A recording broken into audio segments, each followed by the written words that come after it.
Gradius or Gradius, it's one of the games that no one can really agree on how to say the name. Gradius III was one of the 5 games released in August of 1991 for the first month of the Super Nintendo's launch. It's a side-scrolling shooter developed and published by Konami, and also the first Konami game for the SNES. The first year of the Super Nintendo saw a bunch of shooters, and Gradius III holds its own alongside the others. Although it's not without its flaws, I think Gradius III is a pretty great game that did well at showing off the power of the SNES. And it's today's subject on SideQuest.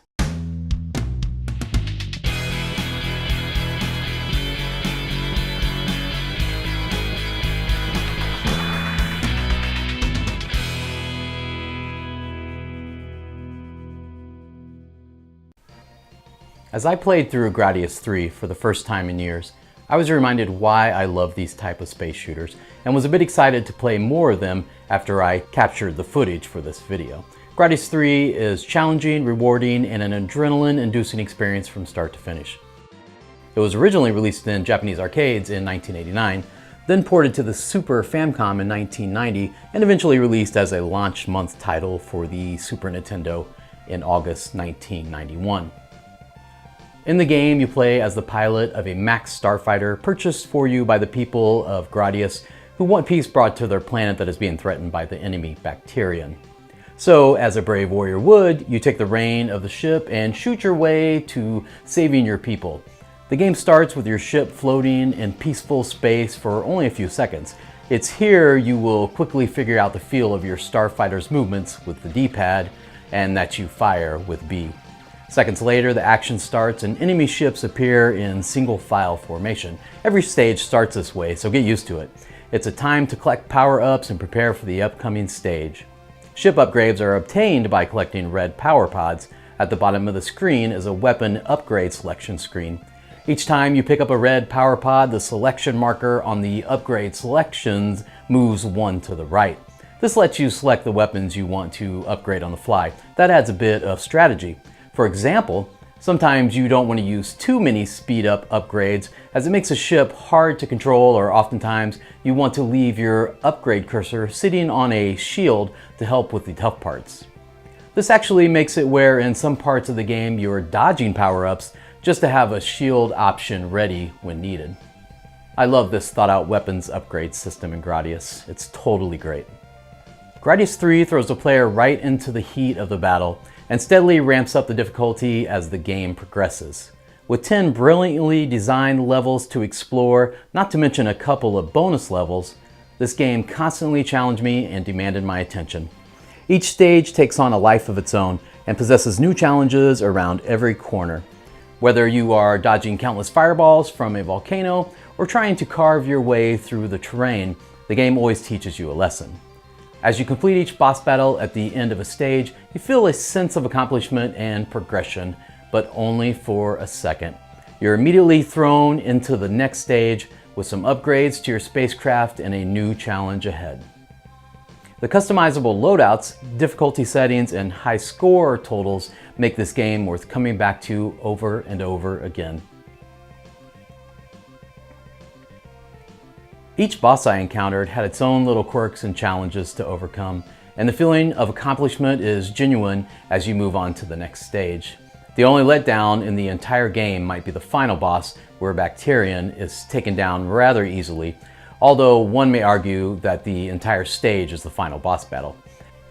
In addition to the anticlimactic ending, the perseverance it takes to progress through the game may be a major put-off to some. At some points, a new stage or boss almost felt unfair as I tried to tackle it for the first time.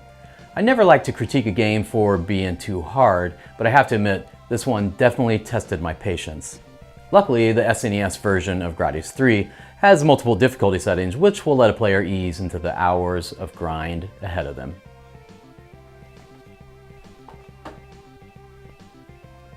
The colors and designs make each world come to life on the screen and conjure a sense of wonder as each stage unfolds. In Gradius III, maneuvering around each stage is a challenge of its own, and that is before the game throws hundreds of enemies at you.